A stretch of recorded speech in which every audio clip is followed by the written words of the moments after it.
everybody. Welcome to Connected Success with me, Ashley Owens, 12:30 and 1 o'clock on Thursdays during your lunch break, where we talk to the power networkers of the greater Philadelphia and South Jersey area. So I was just fangirling with this wow. Okay, I've had this coffee today. This is 2 coffees in 1. Oh. So I chugged this before I got in. You were here early, so my day just started. Great. That's all good. Welcome to REM TV on Connected Success. I have Dr. Colleen Georges. Yes. You and I have not officially met until right this moment, and we walked in like a bat out of hell and got very, very excited. Yes. So I'm going to calm down a little bit because I'm very happy that you're here. We were talking about some of the things that you've seen me in, but what I could talk about myself all day long. So literally this is the first time that we've met. It was 5 minutes ago you walked in. So I want to hear who you are, what you do, and what makes you awesome. Make sure you hit on that part, because people miss that sometimes. I love that question. Good. Right, because we don't spend enough time talking about what makes us awesome. No. We spend more time talking about the opposite of that. Very much that's not good for the self-esteem. No, it is not. So thank you for asking that. My name's Colleen. Doctor, let's be very clear. Yeah, you've earned that doctorate. Yes, Dr. Colleen. I go with Dr. Colleen because Dr. Georges sounds too formal, and I'm not about the formal hierarchical stuff, but yeah, I'm a life coach, I'm a career coach, I'm a speaker, I'm an author. I do a bunch of different stuff. Slow down, because that is very important. You are a life coach, you are a speaker, you are what? An author and a career coach. So you do a lot of amazing things. Oh, and I also teach at Rutgers. Do you really? Yeah. Rutgers Camden? I'm from Piscataway, New Jersey. Shut up! Yeah. Okay. Yeah. So Sorry, everybody. Just enjoy this meeting as we have it. I'm from North Jersey. Where are you from? Bergen County. Okay. Yeah. So I'm Central. Yep. I can't even handle. Yep. I'm so excited right now. So you're not originally a South Jersey girl. No, I am a poser of New York. I got you. Yeah, we're a little bougie up there, a little entitled, and then I was like, I'm good. Peaced out, came to Philly. All the parts of Jersey are different, and only if you live There's here 3. do you know that. Yep. 3. There's distinct. 3. North, Central, and South. So excited about this lifetime. So amazing. So you have your hands in a lot of different titles. Yeah. So tell me the journey how you got to that career that you're taking on now. Sure. I mean, I think largely, I knew I wanted to be in the helping professions probably from the time that I was in high school, I would say. And then so in college, I studied psychology. I went to Rutgers. I joke with my students that I've been at Rutgers for 26 years. You're a super senior. 26 years. Since 1993, I never really left. Wow. So, and then I went to graduate school for counseling and did my master's and my doctorate in counseling psychology. I kind of went straight through. Wow. And so the original plan, I think it's always funny when we talk about what the plan was, is very different than what I do now. I originally wanted to either work in a psychiatric hospital, or I wanted to be a prison psychologist. And I continued to be absolutely fascinated. Investigation Discovery is my favorite channel. I mean, that's like my hobby. Oh, I'm good with like murder all day long. Oh like my God, I love watching murder. I feel, why am I so morbid like that? I don't understand. But like you learn so I feel like Criminal Minds and your doctorate and my knowledge into Criminal Minds is like the same thing. So so I feel like you'd be able to answer the questions and I'd just be able to get away with it. Yeah. Right. Yeah. I mean, it's like fascinating, but I realized. So when I was in college, I did like this externship my senior year, and it was at a psychiatric hospital, and it was with a population. Many of the people in this ward had committed crimes and were in this unit. And it was one of the most fascinating experiences of my life, but I realized it wasn't a fit for me. Yeah. When I went to grad school, I had spent time in college working with teens and families, and so I thought maybe that's what I want to do. And the irony of talk about where networking begins, I talked to my advisor. I think it was like my first year there. I said to my advisor, do you know of any opportunities on campus where I could do some work with teens and families? And she says, well, I don't know anything about that, but my friend, who's the director of career services, is always looking for an intern every year. I don't think she has one right now. Maybe you could talk with her. And talk about, this was 1997. I just had lunch with Crystal 2 days ago. We've had a relationship all these years, and that woman changed my life. And I said, you and Sandra changed my life. It takes one person. Yep. One or they two changed people. my life. I never was interested in working with college students. I never was interested in doing anything in career counseling. I didn't even know what that was. And that internship changed my whole career trajectory. Wow. And so I worked in higher ed for many years. I was a director of multiple programs for first-gen low-income students. I started this little resume writing career coaching business on the side back in 2008. Because there was a need. It's not like you just, No, I yeah, loved that's the it. best part, yeah. It's like I love doing it with college students, and so it was a hobby, and I was kind of doing this on the side for free for many, many years. And then somebody said, well, why don't you start a business? And that's kind of how it began. And so then 2010, I decided to leave salaried work. And I know you've launched a business as well. So, it's a scary moment, but it's horrifying. It was what I wanted. We had just had a son a year earlier. And so that was back in 2009. In 2010, I walked away from the full-time higher ed career and the business full-time with part-time teaching, and that's how I got here. So how is business? How's it going? It's been really good. Really? Really, really good. Who's your niche? I know you said you worked Yeah. with college students and things like that, but who do you love working with? Oh my God. It's funny. I'll always have a passion for working with women. And I'll say that while a lot of my clients are men, and I love the guys I work with, I just had a session this morning, I just have a passion for working with women. My students are predominantly women at Rutgers in my teaching role because I teach at Douglas Residential College, and so most of my students are women students. But, my clients are men, women, I joke from like 18 to 88, so the adults, and work with any teenagers or kids. But, and I love all of it because it's different. Yeah.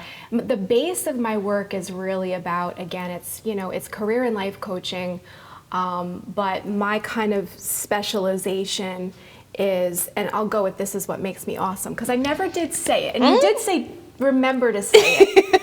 I'm all about self-talk. So my book, my work is we can set goals for ourselves, but if we're not working on the conversation we're having with ourselves as well as the conversation we're having about ourselves with other people, then we can derail ourselves really, really easily. Right.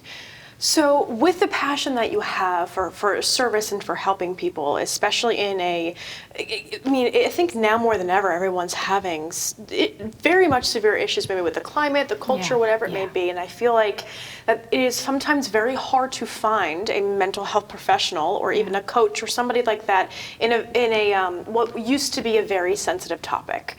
So when somebody calls you, what problem are they typically having? While it ranges, I would say that career-related issues are usually at the core. Even those who come to me for life coaching are still, in essence, career is almost always a piece of it. Yeah. Of all the years I've been doing this work, I can literally count on one hand how many people I worked with career was not part of the equation. Yeah.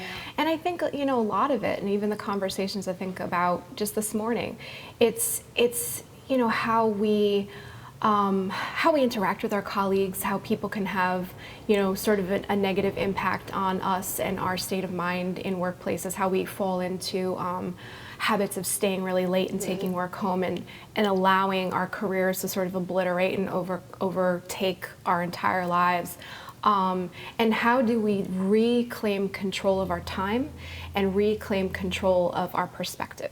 And, when operating with sometimes people who maybe are a negative influence on us. But that also works itself into the life space too. And so people are working on a variety of different goals in terms of relationships or just personal. A lot of people, often people who want to start a business of their own. I do a lot of that type of work with people. But I think that it's often career-related stuff and then things in the realm of relationship and maybe goals with like maybe buying a house or finances or things where, it's all the things that are non-urgent issues that we set aside. It's all the things that we're passionate about that we never get around to. So when you decided to start this business, did you have a life coach? I did. Well, no, afterwards. And so I've been working with a coach for a couple of years now. Prior to that, I had a coach as well. Probably a couple of years into the business, I wanted support with marketing help and just getting some ideas of marketing and branding and things that really weren't in the space that I was used to. Yeah. And then I, hired someone to help me launch my book, and she's become my coach too. Speaking of book, nice transition, Yeah. Doctor.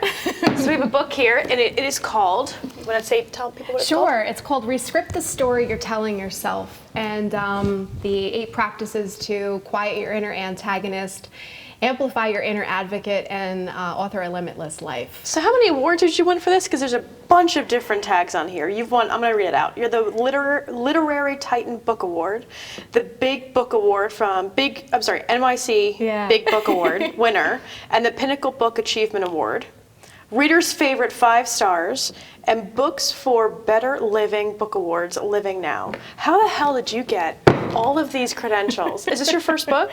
It's my first book. It's your first book, and you have 1, 2, 3, 4, 5. 5. Yeah. You know what? That's an incredible feat. Thank you.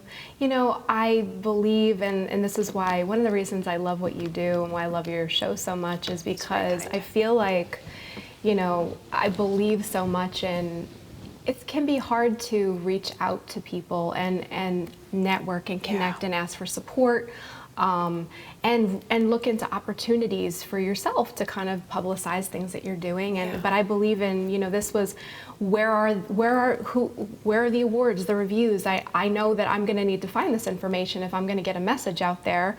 And so I just, you know, I did a lot of research. I applied for everything I possibly could. Wow. And I think like that's, you know, such a big important thing with business, and having your own business, or really just in the workforce in general, is that we've got to get good at, you know, supporting the work of others. I think is so critical with networking, right? Is like, you know, just because, you know, you see other people who are doing things that you admire or you think are awesome that would benefit people, share it, you know, share it verbally, share it on social media, email your, you know, people you know about it. But I feel like relationships have really been like why I've been able to kind of get a message out there and have things work out well for me. It's all been about relationships. Yeah. Everything that I've gotten to do in my career has been largely because I've maintained relationships throughout my career that ultimately come back to me tenfold. What do you think, especially among entrepreneurs and business owners, that they're typically coming to you for? You know, I think that a lot of times people are coming because they want to start their own thing. And I'm usually catching people, not so much those who have their own businesses and want to amplify them. I tend to not get as much of that type of a client, but I get a lot of folks who are just, there's something they're passionate about and they want to learn how to start their own thing. And I also, you know, I think a lot of my work is with people who are re-careering. And that's where connecting and networking become really critical. Super, very, very helpful. Yeah. So when we return, we're going to talk to Miss Dr. Colleen. I just can't look on you, Miss, because it's a sign of respect from my end, about her tactical tips and practical takeaways in networking. Also, I have a hard question for you because there's a little bit of a stereotypical thing with life coaches, and I'd like to ask how you navigate through that. Sure. So make sure you stay tuned, and we'll be right back. Experience that you'll be sharing with everyone you know while increasing your personal and company's brand awareness. But what is your brand? According to Forbes, it's a combination of your logo, your product, your design and feel, and your personality. Did you know that aside from being a guest, we offer even more opportunity to boost your brand? Adding your company logo and website on screen during your interview will allow viewers to recognize your brand instantly. Incorporating images and video clips is another great way to showcase your product during your live segment. Let viewers see how good you really are. And most importantly, there's you and your interview. For less than the cost of a newspaper, direct mail, or a magazine ad, you can leave our studio and within 48 hours have a permanent digital copy of your live segment to link to your social media, embed into your company website, or use in email marketing. Investing in your brand is so very important, and we can't wait to have you as a guest. Shelter dogs aren't broken. They've simply experienced more life. If they were human, we would call them wise. They would be the ones with tales to tell and stories to write, the ones dealt a bad hand who responded with courage. Do not pity a shelter dog. Adopt one.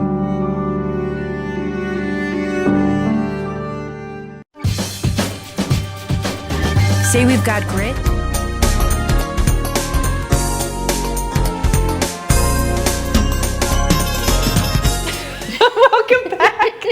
I hope everybody heard my complaint of trying to get free advice from Dr. Colleen about my trash brain. Welcome back to RBN TV, where we talk to the power networkers of the greater Philadelphia and South Jersey area. Dr. Colleen Georges has a book out that has won about 5 awards. This is the first author I've had on the show that has an awarded book. And my big goal is to learn more about the kinds of people you enjoy working with, how you navigate through networking events. What do you prefer? Do you like giving more education online and that's a networking activity? Or do you go and do you do a lot of networking events? And what is your networking style? Yeah. And what's been successful for you? Because sometimes networking styles and activities will crash and burn.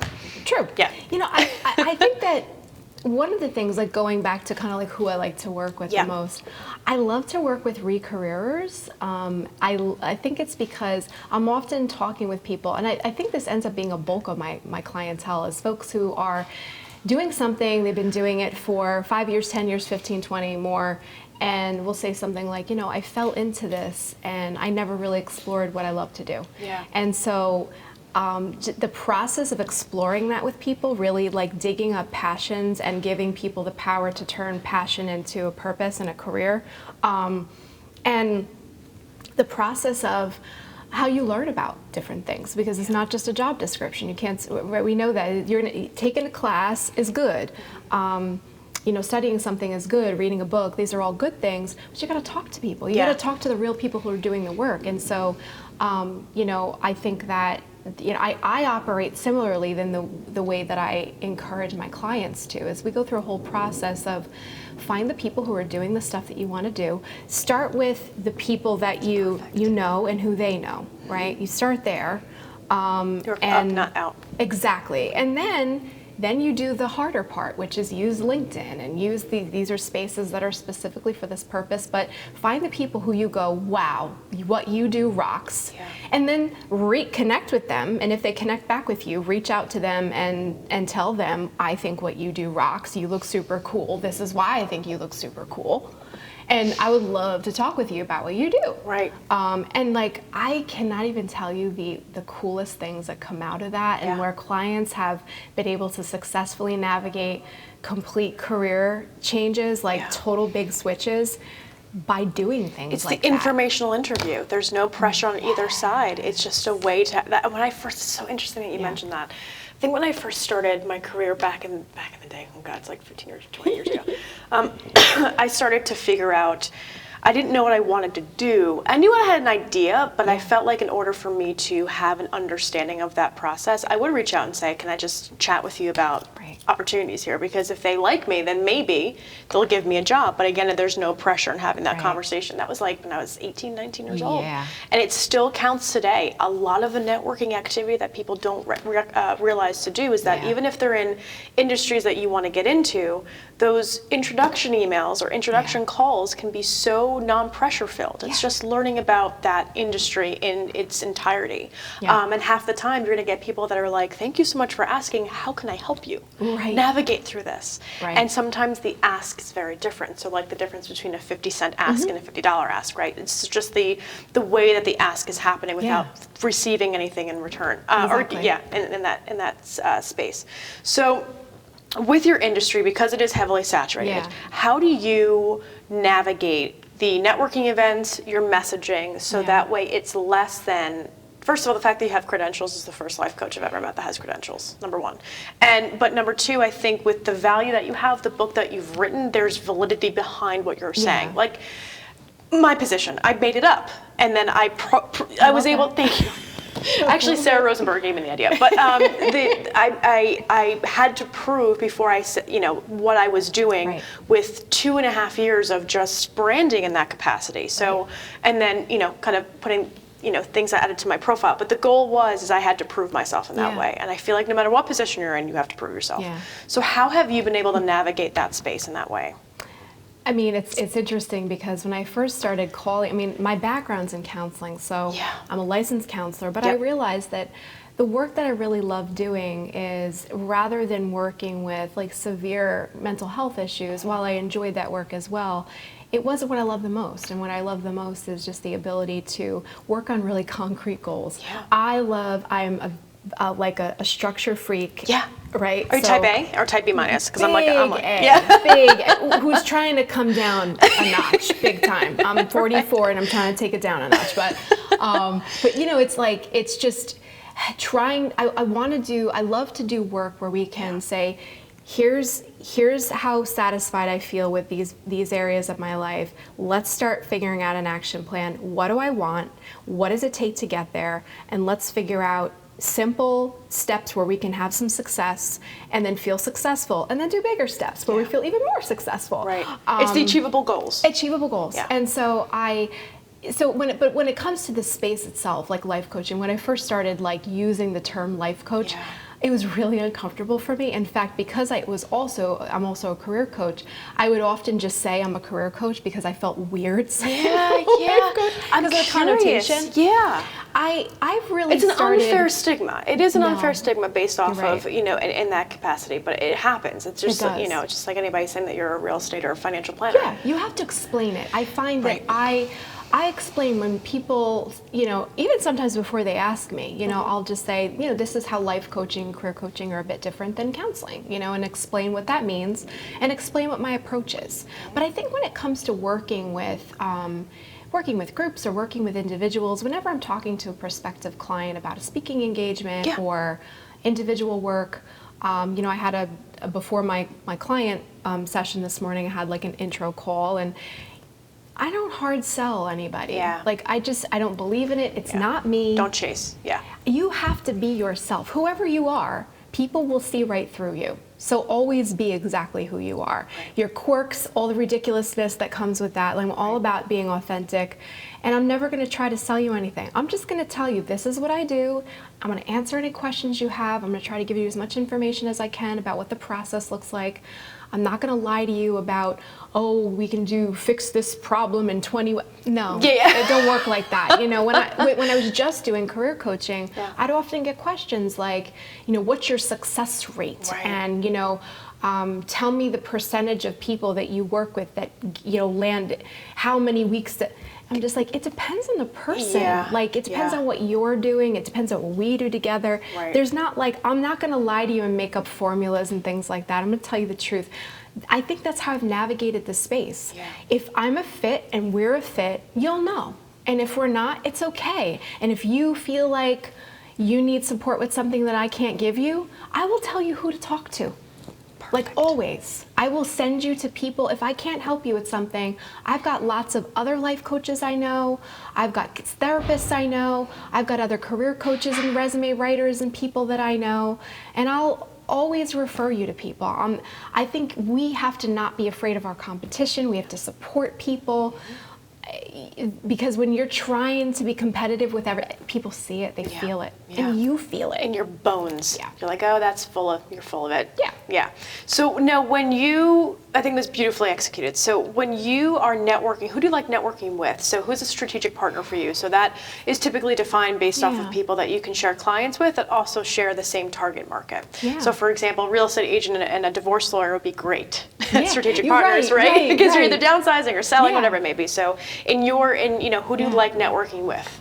You know, it's funny, I wrote resumes for 20-something years, and I stopped writing them about a year and a half ago, largely because of the time commitment that they are. And once the coaching and the speaking built up, and I liked that a bit more, I was like, well, something has to go here. So I have a lot of resume writer friends that, you know, even when I was writing resumes, if I was too booked, I could tell you, well, you can reach out to Jen and Michelle and Crystal and these folks and give people their information. The resume writers, absolutely, especially now that I'm not doing that work anymore.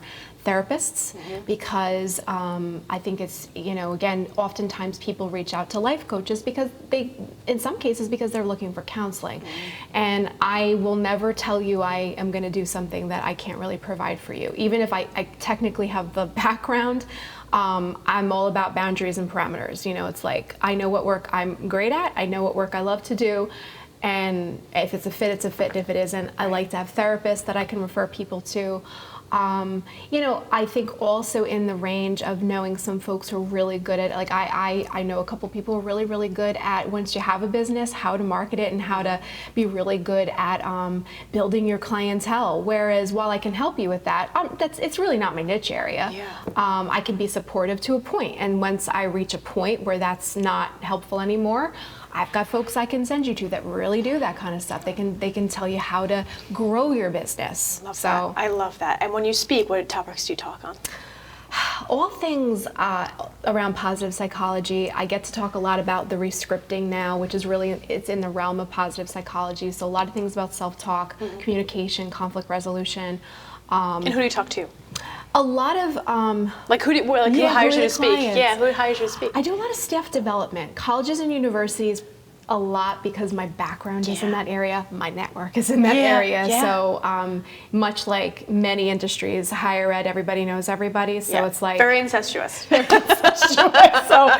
It's if like staffing. Like totally. staffing agencies are the same way. Yeah. So a lot of like my husband works at Middlesex County College. Yeah. I obviously I teach at Rutgers. My background is there. I get a lot of gigs over there. Good. And corporations certainly as well, to help people with marketing themselves on paper, in interviews, because obviously, the resume writing, I may not write them anymore, but I still help people navigate the coaching through how do you do that. I work with companies who are going through mergers and acquisitions to help people basically talk about how to God, where were you? manage. 4 or 5 years ago? It's tough stuff. Yeah. It's scary. So we are done. Oh my goodness, I know, keep doing me a favor, it's the worst. I want to talk to you, I get like 17 people I want to introduce you to. So before, after, in between sessions, I just need to do me a favor, look into that camera right there and tell people how they can find you. So you can find me at www.Colleen, that's Colleen, Georges, GEORGES.com.